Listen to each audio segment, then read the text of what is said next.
दोस्तों, आज ये दोनों महिलाएं किसी सच का पता लगाने एक टैक्सी लेकर सुनसान रात में एक अजीब से शो को देखने जाती हैं, जहां एक मेंटलिस्ट अजीब तरह से कुछ अजीब सी बातें बोल रहा था। और अभी वो दोनों कुछ समझ पाती कि इतने में ही अचानक उनमें से एक लड़की को अजीब सा पैनिक अटैक आने लगता है। और उसके बाद उन्हें अपने पर्स में एक अजीब सा बॉक्स मिलता है। और इसी से कुछ दूर हम एक रेस्टोरेंट में दो आदमियों को देखते हैं, जिनमें से एक आदमी अपने दोस्त को अपने डरावने सपने के बारे में बता रहा था, जिसमें उसने रेस्टोरेंट के पीछे एक शैतान को देखा। लेकिन जैसे ही उसका दोस्त उसका डर भगाने के लिए उसे रेस्टोरेंट के पीछे लेकर गया, तो इतने में ही उस आदमी ने फिर से उस शैतान को देखा और वो बेहोश हो गया। अब इन दोनों अजीब कहानियों का क्या मतलब था, ये हम आज की वीडियो में जानेंगे। और यहाँ मैं आपको बता दूं कि ये कहानी सच में आपका दिमाग घुमा देगी।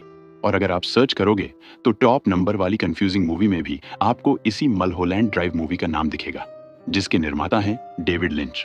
और इनकी कहानियों को समझना थोड़ा मुश्किल होता है, इसलिए आपसे रिक्वेस्ट है कि इस कहानी को थोड़ा ध्यान से सुनना। कहानी शुरू होती है एक अंधेरी रात से, जहां हम एक लिमोजीन में एक महिला को देखते हैं जो किसी जगह जा रहे थे। लेकिन इतने में ही गाड़ी रुकती है, जिस पर महिला बोलती है कि अभी हमारा डेस्टिनेशन नहीं आया। और वो ड्राइवर के साथ वाला आदमी पीछे घूमता है और महिला को गन से मारने ही वाला होता है कि अचानक सामने से आ रही तेज गाड़ियों में से एक गाड़ी उनसे टकरा जाती है और वहां एक जोरदार एक्सीडेंट हो जाता है। कुछ देर बाद उस महिला को होश आता है तो हम देखते हैं कि ड्राइवर और वो आदमी मर चुके थे। लेकिन अब उस महिला के सर पर भी काफी चोट आई थी, जिस कारण उसे कुछ याद नहीं रहता कि वो कौन थी और कहां जा रही थी। ऐसे में वो सामने लॉस एंजलिस शहर की लाइट्स को देखती है और उनकी तरफ चलना शुरू कर देती है। कुछ देर चलने के बाद उसकी हालत खराब होने लगती है और उसे तो ये भी याद नहीं था कि उसे जाना कहां था। इसलिए वो नजर बचाकर किसी घर की झाड़ियों के बाहर ही लेट जाती है। और कुछ देर बाद उसकी वहीं आंख लग जाती है। सुबह जब आंख खुली तो पाया कि उस घर की मालकिन किसी काम से बाहर जाते हुए अपना सामान गाड़ी में रखवा रही थी। इतने में ही वो महिला भी नजर बचाकर उस घर में दाखिल हो जाती है और वहीं छुपकर फिर से सो जाती है। इसके बाद हम एक विंकी नाम के रेस्टोरेंट में दो आदमियों को देखते हैं, जिसमें से एक आदमी बहुत बुरी तरह से डरा हुआ था। दूसरे आदमी ने वजह पूछी तो उस आदमी ने बताया कि मैंने पिछली रात सपने में यही जगह देखी थी, लेकिन तुम मेरे सामने नहीं बैठे थे, तुम काउंटर पर खड़े थे। और जब हम दोनों वापस घर जाने के लिए रेस्टोरेंट के पीछे गए तो मैंने उस शैतान को देखा। जिस पर दूसरा आदमी बोलता है कि ये बस एक डरावना सपना होगा और ऐसा कुछ नहीं है। और उसका डर दूर करने के लिए उसे रेस्टोरेंट के पीछे ले जाने लगता है। और जैसे ही वो दोनों पीछे पहुंचे तो उस आदमी ने फिर से एक अजीब सी औरत को देखा, जिसे देख वो डर के मारे बेहोश हो गया। अब इस सीन का क्या मतलब था, ये हमें आगे समझ आएगा। इसके बाद कहानी का पहलू घूमता है और हम कनाडा में एक जिटरबग नाम का डांस शो देखते हैं, जिसमें कई सारे कंटेस्टेंट्स पार्टिसिपेट करते हैं। लेकिन उन सब में से एक लड़की जीत जाती है और वो अब जिंदगी में कुछ बड़ा करने और नाम कमाने के लिए अमेरिका के लॉस एंजलिस शहर की तरफ आती है, जहां उसके साथ बैठे दोनों बूढ़े शख्स उसे एयरपोर्ट पर ही ये बोलकर रुखसत करते हैं कि तुम जिंदगी में एक बहुत बड़ी एक्ट्रेस बनोगी, और वहां से चले जाते हैं। इसके बाद वो महिला जिसका नाम बैठी है वो भी टैक्सी लेकर अपने आंट के घर चली जाती है।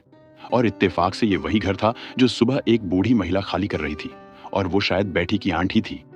अब वो जैसे ही अंदर आई तो सबसे पहले उसकी मुलाकात कोको नाम की महिला से हुई, जो उसकी आंट के घर की देख रेख करती थी। और उसके बाद जैसे ही अपने रूम में दाखिल हुई तो उसने एक अनजान महिला को बाथरूम में पहले से ही मौजूद पाया और बैठी को लगा कि शायद ये उसकी आंट की कोई किराएदार होगी। अब इसके बाद हम एक बड़े प्रोडक्शन हाउस के आदमी को देखते हैं, जिससे खबर मिलती है कि वो लड़की कल रात से ही गायब है। वो दूसरे आदमी को बताता है और दूसरा आदमी तीसरे आदमी को बताता है। इसके बाद सीन को फिर से बैठी के घर पर शिफ्ट कर दिया जाता है। अब वो एक्सीडेंट वाली लड़की नहाकर बाहर आती है और वो एक पोस्टर पर देखती है जिस पर एक रीटा नाम की एक्ट्रेस दिखाई देती है, और उसे भी अपना नाम याद नहीं था, इसलिए वो बैठी को अपना नाम रीटा बता देती है। यहाँ बैठी नई जगह पर आकर अपने एक्टिंग करियर को लेकर इतनी एक्साइटेड थी कि उसने रीटा के बारे में पूछना जरूरी भी नहीं समझा। और रीटा का भी सर दर्द कर रहा था, इसीलिए बिना कोई सवाल किए वो उसे आराम करने को बोलती है। इसके बाद हम लॉस एंजलिस की बड़ी इमारतों में एक मीटिंग देखते हैं, जहां हमारी नजर कुछ प्रोड्यूसर्स और एक मूवी डायरेक्टर पर जाती है, जिसका नाम एडम था। और यहीं से हमें पता चलता है कि एडम हाल ही में जो नई मूवी बनाने वाला था, रीटा को उसी मूवी में रोल मिला था, लेकिन रीटा गायब थी। और ऐसे में प्रोड्यूसर और मूवीज को कंट्रोल कर रहे माफिया लोगों की धमकी पर एडम पर दबाव बनाया जाता है कि जो नई एक्ट्रेस हम बोलेंगे तुम्हें अब उसी को मूवी में रोल देना होगा। और साथ में उस नई एक्ट्रेस की फोटो भी देते हैं जिसका नाम कैमिला था, और अगर ऐसा नहीं किया तो वो एडम को उसकी ही फिल्म से निकाल देंगे। और यहाँ हम देख सकते हैं कि मूवीज पर कैसे कंट्रोल किया जाता था। और वो दोनों प्रोड्यूसर इटालियन थे जो एडम पर दबाव बनाने के लिए कॉफी को नैपकिन पर थूक कर चले जाते हैं ताकि वो ये दिखा सकें कि हमारा स्टैंडर्ड कितना ऊंचा है। खैर, इस बात से एडम को इतना गुस्सा आता है कि वो नीचे आकर उन प्रोड्यूसर्स की गाड़ी का शीशा तोड़कर वहां से रफू चक्कर हो जाता है। और इस सारी मीटिंग के बारे में एक ऊंचे लेवल के आदमी को बताया जाता है जो शीशे के रूम के अंदर बैठता था।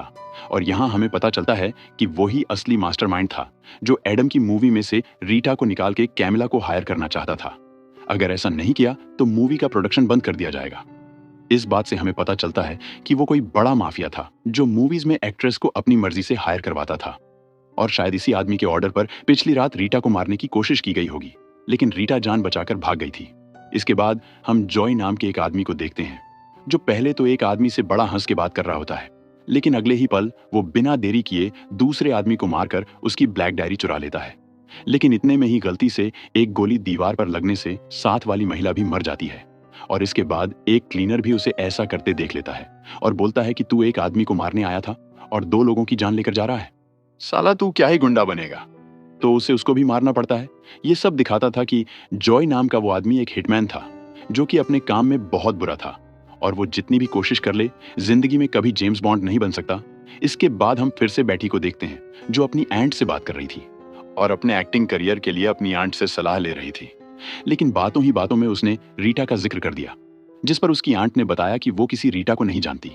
ये सुनते ही बैटी थोड़ा डर जाती है और घबराते हुए वो रीटा के पास आकर उससे सारा सच बताने को बोलती है, जिस पर रीटा दुखी हो जाती है और रोते हुए बोलती है कि पिछली रात उसका एक्सीडेंट हुआ था और वो पैदल चलते हुए यहां तक आ गई। इससे ज्यादा उसे कुछ याद नहीं था। उसे तो ये भी याद नहीं था कि उसका एक्सीडेंट कहां पर हुआ था।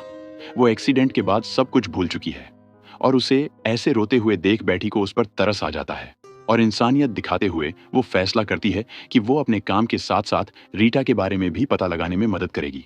उसने सोचा कि शायद रीटा के पर्स में कोई आइडेंटिफिकेशन कार्ड मिल जाए, लेकिन जब उसके पर्स को खोला तो उसमें ढेर सारे पैसे थे और साथ में एक नीले कलर की चाबी भी थी। ये देख वो दोनों और ज्यादा सोच में पड़ जाते हैं। बैठी उससे पूछती है कि इतना पैसा लेकर तुम कहां जा रही थी, और उसे फिर से अपनी पिछली रात याद करने को बोलती है। बहुत कोशिश करने के बाद रीटा को कुछ मेमोरी दिखाई देती है जिसमें मलहोलैंड ड्राइव का रोड साइन लगा था। ये सुन बैठी ने बोला कि शायद तुम्हारा एक्सीडेंट मलहोलैंड ड्राइव वाले रास्ते पर ही हुआ होगा, लेकिन हम वहां नहीं जा सकते क्योंकि ये सेफ नहीं होगा। इसीलिए हम अपनी पहचान बदलकर पुलिस स्टेशन में कॉल करके मलहोलैंड ड्राइव पर एक्सीडेंट की जानकारी लेंगे, और पुलिस वालों को तो पता ही होगा कि वहां किसका एक्सीडेंट हुआ था। ऐसे पुलिस की एक्सीडेंट रिपोर्ट्स से हम गाड़ी की जानकारी पता कर सकते हैं, और अगर किस्मत अच्छी हुई तो क्या पता उसमें रीटा का असली नाम भी मिल जाए। ये सुन रीटा पहले तो घबराती है लेकिन फिर मान जाती है। इसके बाद दोनों उस पैसे वाले बैग को एक बॉक्स में छुपाकर एक पे फोन की तरफ आते हैं, जहां बैठी नाम बदल के मलहोलैंड ड्राइव पर हुए एक्सीडेंट की जानकारी लेने की कोशिश तो करती है, पर पुलिस वाले उसे ज्यादा कुछ नहीं बताते। बस इतना बताते हैं कि पिछली रात एक गाड़ी का एक्सीडेंट हुआ था और उससे ज्यादा कुछ नहीं। ये सुन वो दोनों फिर से कंफ्यूज हो जाती हैं कि अब आगे क्या किया जाए। अब कहानी आगे बढ़ती है और यहाँ हम फिर से डायरेक्टर एडम को देखते हैं। अब वो घर के रास्ते में ही होता है। तभी उसकी असिस्टेंट उसे बताती है कि तुमने जो हरकत की है उसके लिए वो लोग चाहते हैं कि तुम उनसे माफी मांगो, नहीं तो वो ये मूवी के सारे राइट्स तुमसे ले लेंगे। लेकिन जिद के चलते एडम उसकी बात नहीं मानता और घर चला जाता है। अब जब अपने आलीशान घर पर आया तो देखा कि उसकी बीवी किसी गैर मर्द के साथ हम बिस्तर हो रही थी।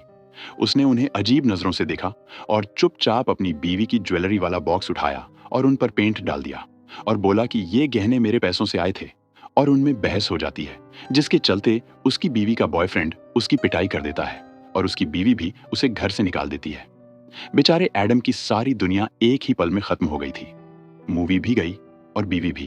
खैर, अब यहाँ वो दोनों भी पास ही के विंकी रेस्टोरेंट में आती हैं और न्यूज़पेपर को देख रही होती है कि शायद उसमें कोई जानकारी मिल जाए, लेकिन उसमें भी कुछ नहीं मिलता। लेकिन इतने में ही एक वेट्रेस वहां आती है जिसका नाम डायना था, और उसकी नेम प्लेट देख रीटा को कुछ याद आने लगता है और वो अजीब तरीके से बोलती है कि उसे शायद याद आने लगा है कि उसका नाम डायना सेल्विन था। इतना सुनते ही वो दोनों घर आकर शहर की फोन डायरेक्टरी चेक करते हैं तो बस डायना सेल्विन का एक ही नाम मिलता है और यहाँ से उन्हें वो एड्रेस भी मिल जाता है। अब कहानी आगे करवट लेती है और माफिया का एक आदमी अब एडम को धमकी देने उसके घर आता है, लेकिन उसकी गुस्सैल बीवी उस पर झपट पड़ती है और बोली कि अब एडम यहाँ नहीं रहता और आइंदा मेरे घर में घुसने की हिम्मत मत करना। यहाँ हमें पता चलता है कि एडम सबसे जान बचाकर पार्क नाम के होटल में छुपा हुआ था, जो कि उसके दोस्त का था, जो उसे बताता है कि अब एडम के क्रेडिट कार्ड भी ब्लॉक कर दिए गए हैं, इसलिए अब एडम को रूम खाली करके जाना होगा। बेचारा एडम बुरी तरह से फंस गया था।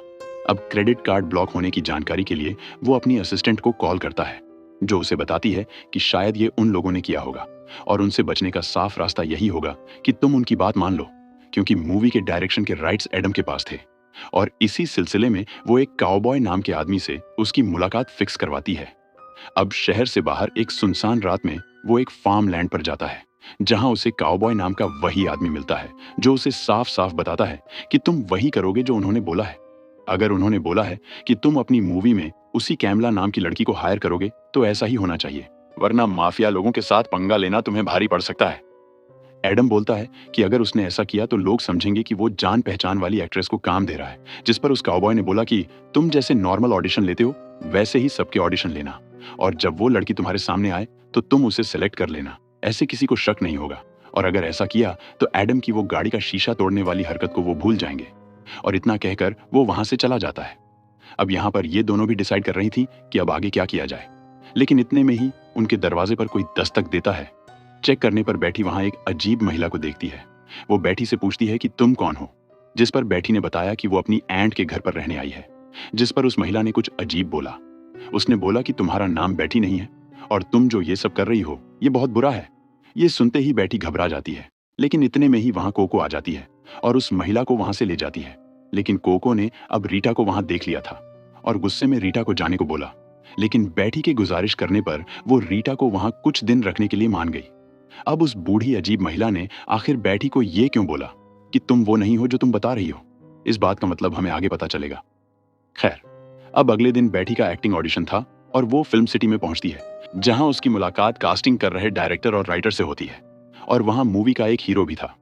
वो लोग पहले तो बैठी को बहुत हौसला देते हैं, लेकिन मूवी के राइटर ने शुरुआत में ही बैठी को एक रोमांटिक सीन परफॉर्म करने को बोला। वो पहले तो घबराई, लेकिन बाद में ऐसी एक्टिंग कर दी जिससे वहां बैठे सभी लोगों के होश उड़ गए और शायद अब उसे इस आने वाली मूवी में काम मिल ही जाएगा। वहां बैठी एक महिला बैठी को बताती है कि ये बहुत अच्छी बात है कि तुम्हें रोल मिल जाएगा, लेकिन एक न्यू कमर को हमेशा हाथ और पैर मारते रहना चाहिए। इसलिए वो उसे फिल्म सिटी में चल रहे दूसरे सेट पर भी ले जाती है, जहां बैठी की नजरें पहली बार एडम से मिलती है। जहां हम देखते हैं कि एडम बहुत सारी फीमेल कंटेस्टेंट्स के ऑडिशन ले रहा था, लेकिन जैसे ही कैमिला नाम की वही लड़की आई तो एडम ने फौरन सबसे कह दिया कि यही वो लड़की है जिसे वो अपनी मूवी में रोल देगा। इसका मतलब एडम उन माफिया लोगों की बात मान चुका था। वो फिर से पलटकर बैठी को देखता है, लेकिन बैठी वहां से चली जाती है, क्योंकि आज उसे रीटा के साथ उस फोन डायरेक्टरी वाले एड्रेस पर जाना था। अब वो दोनों टैक्सी में बैठकर उस घर की तरफ जाने लगती है। वहां उन्हें पता चलता है कि डायना का हाउस नंबर 12 था, जहां सबसे नजर बचाते हुए वो दोनों हाउस नंबर 12 पर नॉक करती है। लेकिन वहां रह रही महिला उन्हें बताती है कि डायना ने उससे घर रिप्लेस किया था और अब वो हाउस नंबर 17 में शिफ्ट हो गई थी और उसने डायना को काफी दिनों से नहीं देखा। लेकिन यहाँ अजीब बात यह थी कि अगर रीटा सच में डायना सेल्विन थी तो उस महिला ने उसे पहचाना कैसे नहीं। इस बात का जवाब भी हमें आगे पता चलेगा। खैर, उसके बाद उन्होंने पाया कि वो घर लॉक था, इसलिए घर की विंडो के जरिए अंदर जाने पर उन्हें वहां अजीब सी बदबू महसूस हुई और थोड़ा घूमने पर उन्होंने पाया कि वहां एक लड़की बेजान हालत में बेडरूम पर पड़ी थी, जिसका शरीर गल चुका था। और इतना देखते ही रीटा बाहर आती है और उसे कुछ अजीब तरह के हेलुसिनेशन होने लगते हैं। ये नजारा देख रीटा इतना सहम जाती है कि वो घर आकर अपने बाल काटने लग जाती है, क्योंकि उसे शक था कि जो लोग उसे मारना चाहते थे जरूर उन्होंने उस लड़की को रीटा समझकर मार दिया होगा। इसलिए अब वो सबसे बचने के लिए अपना भेष बदलना चाहती है। ये देख बैठी उसे अपना एक्टिंग वाला विग देती है और अब देखने में वो दोनों एक जैसी ही लग रही थी। शायद अब दुनिया में बैठी ही थी जिस पर रीटा पूरी तरह से ट्रस्ट कर सकती थी। उसे नहीं पता था कि कौन उसकी जान लेना चाहता था और उसे हौसला देते हुए वो और बैठी एक दूसरे के बेहद ही करीब आ जाते हैं, बगैर ये सब जाने कि ये सही है या गलत। अब जैसे ही आधी रात होती है तो रीटा नींद में ही कुछ बड़बड़ाने लगती है। वो एक जगह का नाम बोल रही थी जिसका नाम साइलेंसियो था। बैटी की भी नींद खुल जाती है और रीटा उससे गुजारिश करती है कि उसे अचानक एक जगह याद आई जिसका नाम साइलेंसियो है। और शायद रीटा असल में कौन थी, इसका जवाब उन्हें उसी साइलेंसियो नाम की जगह पर मिलेगा। अब दोनों बिना देरी किए आधी रात को ही टैक्सी पकड़कर उसी साइलेंसियो नाम की जगह पर जाती है, जहां उन्होंने पाया कि वहां एक अजीब तरह का आदमी जो कि एक मेंटलिस्ट है, वो उस शो को होस्ट कर रहा था। वो आदमी अजीब सी आवाज में सबसे बोला कि आपको लग रहा होगा कि यहाँ एक ऑर्केस्ट्रा चल रहा है, लेकिन ये सब आपका सपना है। और वो बार बार एक ही लाइन दोहरा रहा था जिसमें वो नो हाई बैंदा बोल रहा था। अब नो हाई बैंदा का मतलब था कि यहाँ कोई ऑर्केस्ट्रा नहीं है, ये बाजा बजाने वाला आदमी भी असली नहीं बल्कि आपका सपना है, इसलिए फौरन इस सपने से बाहर आ जाओ। उन दोनों को भी कुछ समझ नहीं आ रहा था, लेकिन इतने में ही कुछ अजीब हुआ। जैसे ही वो मेंटलिस्ट अपने शो को कंटिन्यू करता है तो बैठी को कुछ अजीब होने लगता है और कुछ देर बाद ही दोनों डिप्रेस होते हुए बैठी के पर्स को खोल के देखती हैं तो उसमें एक ब्लू बॉक्स मिलता है, जिसे देख उन दोनों को पहले तो कुछ भी समझ नहीं आता कि यहाँ क्या हो रहा था, लेकिन जल्द ही उन्हें समझ में आता है कि ये जरूर उसी चाबी का बॉक्स होगा जो चाबी उन्हें उस दिन रीटा के पर्स में मिली थी। अब आगे का जवाब पाने वो दोनों फौरन वहां से घर की ओर निकल जाती है, जहां दाखिल होते ही बिना समय गवाए रीटा उस चाबी को लेकर उस बॉक्स में लगाती है। और इतना करते ही जैसे ही बॉक्स खुला तो वो उसके अंधेरे में समा जाती है। और यहाँ कहानी का फर्स्ट पार्ट खत्म होता है और सेकंड पार्ट शुरू होता है। और आपसे गुजारिश है कि अब कहानी को थोड़ा और ध्यान से सुनना और अब पिछली कहानी को भूल के इस वाले पार्ट पर ध्यान देना। अब यहाँ हम उसी 17 नंबर में रहने वाली डायना को देखते हैं जो असल में बैठी ही थी। और यहाँ उसका नाम बैठी नहीं बल्कि डायना है। उसकी नींद दरवाजे पर एक दस्तक से खुल जाती है क्योंकि 12 नंबर में रहने वाली महिला को उससे कुछ सामान चाहिए था। इसी दौरान हम उसके टेबल पर एक नीले रंग की चाबी को देखते हैं। ये देख डायना पूरी तरह से टूट जाती है और अपनी बीती यादों को सोचने लगती है, जहां उसे उसकी गर्लफ्रेंड दिखाई देती है जिसे वो कैमिला नाम से बुलाती है। लेकिन इतने में ही वो कैमिला गायब हो जाती है और डायना फिर से टूट जाती है और उस चाबी को देखते हुए आंखों में आंसू लिए अपनी पुरानी यादों को सोचने लगती है, जहां हम देखते हैं कि वो एक कैमिला नाम की एक्ट्रेस के साथ रहती थी जिसका नाम पहले रीटा था। दोनों एक दूसरे से बेहद ही प्यार करती हैं और कैमिला तो एक बड़ी एक्ट्रेस बन गई, लेकिन डायना आज भी एक जूनियर एक्ट्रेस ही है। लेकिन आज अचानक कैमिला उसे बोलती है कि अब शायद उन दोनों को मिलना बंद कर देना चाहिए। ये सुनते ही डायना गुस्सा होकर बोलती है कि मैं तुमसे प्यार करती हूँ और आइंदा ऐसी बात कभी मत बोलना। अगले दिन दोनों एक मूवी के सेट पर जाते हैं जहां डायना भी उसे देखने आई थी, जहां कैमिला उसे चिढ़ाते हुए अपने मूवी के डायरेक्टर को किस कर लेती है। ये वही डायरेक्टर एडम था। ये देख डायना को बहुत गुस्सा आता है, लेकिन वो कुछ नहीं कर सकती क्योंकि कैमिला एक बड़ी एक्ट्रेस बन गई है। ये देख उसे इतना गुस्सा आता है कि उसने कैमिला को घर से भगा दिया और उससे मिलना जुलना भी बंद कर दिया। लेकिन अब उसे अकेलापन काटने को दौड़ता था। वो रोते हुए अपने प्यार को याद करने लगी और ऐसे में कुछ दिनों बाद उसे कैमिला का एक कॉल आता है जो उससे माफी मांगते हुए उसे अपनी मूवी की सक्सेस पार्टी में इनवाइट करती है और उसके लिए एक लिमोजीन भेजती है। अब अगली रात वो उस लिमोजीन में मल्होलैंड ड्राइव वाले रोड की तरफ जा रही थी, जहां कैमिला उसका हाथ पकड़कर उसको अपनी पार्टी में ले जाती है। वहां पहुंचते ही उसने देखा कि डायरेक्टर एडम भी वहां मौजूद था और एडम की मां, जिसका नाम कोको था, वो डायना के जूनियर एक्टर होने पर उसे काफी नीचा दिखाती है। अब डिनर के दौरान डायना काफी लेफ्ट आउट फील कर रही थी, इसलिए वो भी अपने बारे में बताने लगती है। उसने बोला कि वो भी चाहे तो एक बड़ी एक्ट्रेस बन सकती थी, लेकिन एक मूवी के दौरान उसने अपना रोल कैमिला को दे दिया और जिस वजह से कैमिला की किस्मत चमक गई और डायना आज छोटे मोटे जूनियर रोल कर रही है। लेकिन इन बातों से भी कोको उसकी बातों में इंटरेस्ट नहीं लेती। इतने में ही डिनर के दौरान कैमिला और एडम सबको खुशखबरी देते हुए अनाउंसमेंट करते हैं कि जल्द ही वो दोनों शादी करने वाले हैं। और इतना सुनते ही डायना को बहुत गुस्सा आता है जब उसे पता चलता है कि कैमिला ने उसे वहां नीचा दिखाने के लिए बुलाया था। अब बधाई देते हुए एक अलग एक्ट्रेस कैमिला को किस कर लेती है और वो दोनों मुस्कुराते हुए डायना को देखते हैं। ये देख डायना को और ज्यादा गुस्सा आने लगता है और जिस कैमिला के लिए उसने अपना एक्टिंग करियर दांव पर लगाया था, आज वही उसके साथ बुरा बर्ताव कर रही थी।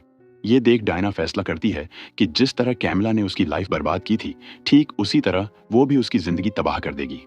और इत्तेफाक से उसने इस पार्टी में उसी इटालियन प्रोड्यूसर और उस काउबॉय को भी देखा था जिसके तार कहानी के आखिर में समझ आएंगे। अब कैमिला को सबक सिखाने वो अगले दिन विंकी रेस्टोरेंट में एक हिटमैन से मिलती है जिसका नाम जॉय है और उसे ढेर सारे पैसे देती है और कैमिला का फोटो भी देती है ताकि वो उसे मार डाले। अब जॉय एक प्रोफेशनल था, इसलिए उसने बोला कि जब काम हो जाएगा तो उसे एक नीले कलर की चाबी मिल जाएगी, जिसे देख डायना को समझ आ जाएगा कि उसका काम हो चुका है। उनकी बातों के दौरान वहां वही वेट्रेस आती है जिसका नाम बैठी था, और साथ ही वो अजीब आदमी भी दिखता है जिसकी कहानी हमने मूवी की स्टार्टिंग में सुनी थी। ये भी कुछ अजीब था। खैर, अब आज उसी चाबी को देखते हुए डायना घबरा जाती है। इसका मतलब हिटमैन जॉय ने अपना काम कर दिया था। लेकिन यहाँ अजीब ये था कि अगर चाबी वहां है तो उसका बॉक्स कहाँ है। इसके बाद हम उसी अजीब डरावनी महिला को देखते हैं जिसने वो बॉक्स हाथों में पकड़ रखा था, और उसका बॉक्स गिरते ही उसमें से वही दोनों बूढ़े निकलते हैं और डायना के घर की तरफ जाने लगते हैं। अभी डायना चाबी देख ही रही थी कि वो दोनों बूढ़े उसके घर आकर उसे डराने लगते हैं, और उनके ऐसा करते ही डायना को फिर से हेलुसिनेशन होने लगते हैं, और वो इतना डर जाती है कि वो खुद की बंदूक से खुद की ही जान ले लेती है। और उसके ऐसा करते ही उस भयानक बूढ़ी औरत का चेहरा दिखाई देता है। और इसके बाद डायना का भी, जो हॉलीवुड में आने के बाद खुश हो रही थी, और इसी के साथ ये कहानी यहाँ खत्म हो जाती है।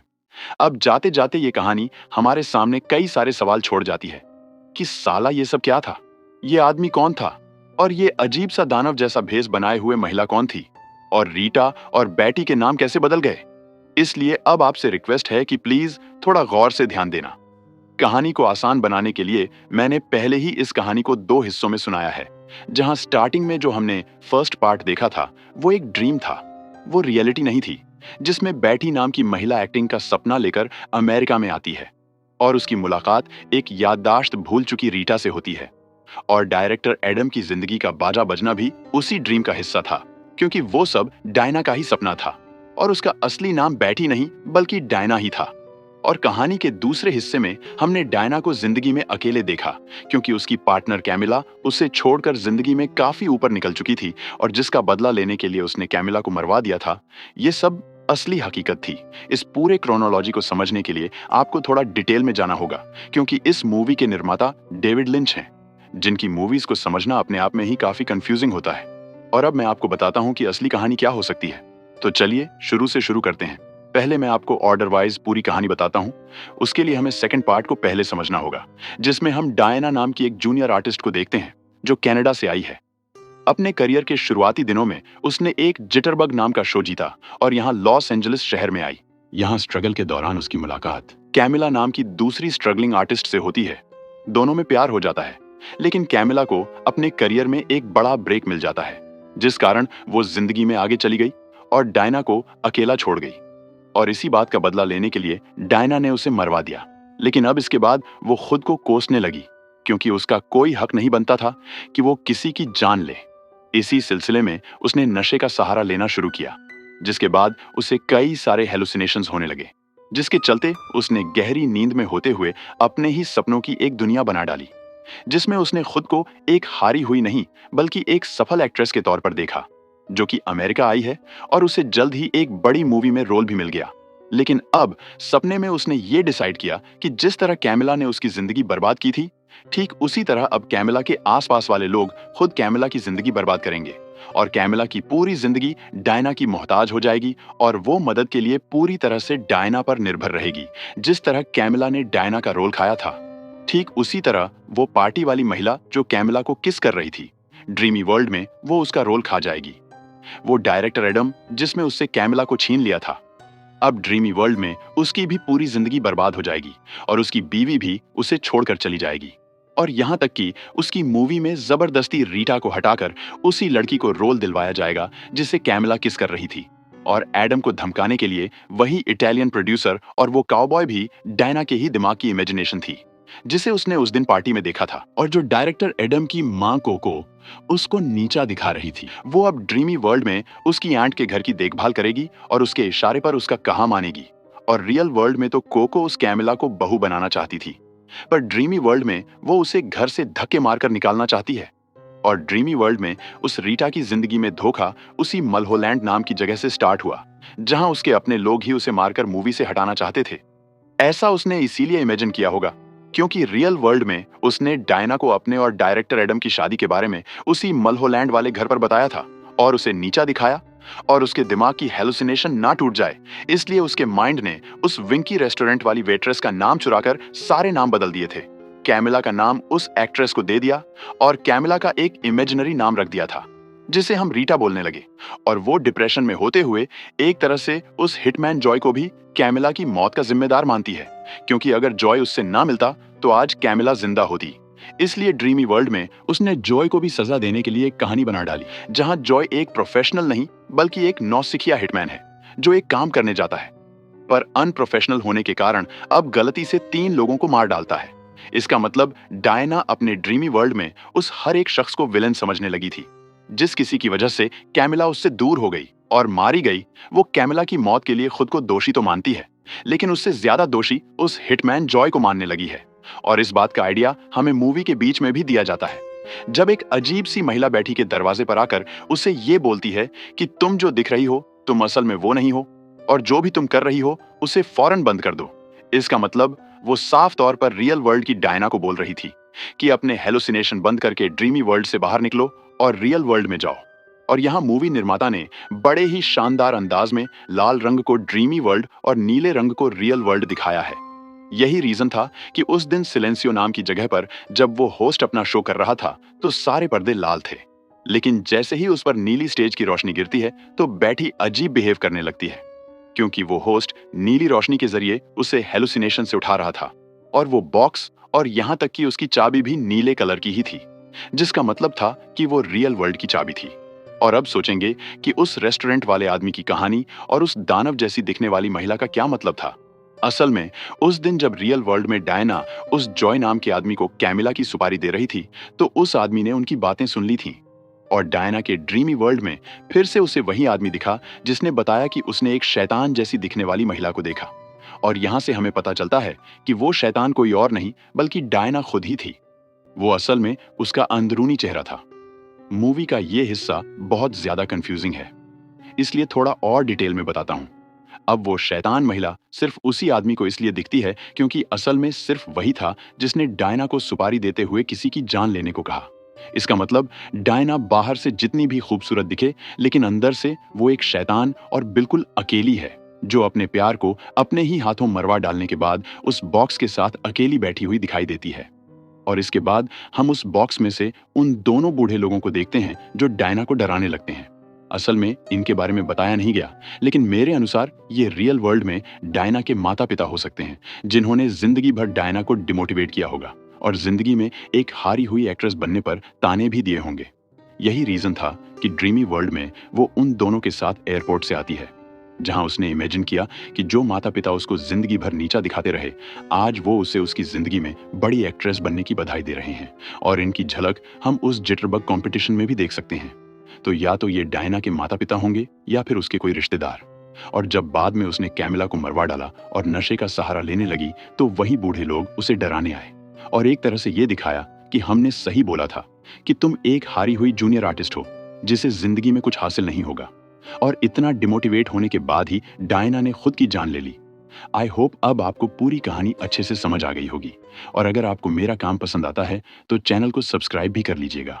और कहानी में आखिर तक बने रहने के लिए आप सभी का धन्यवाद।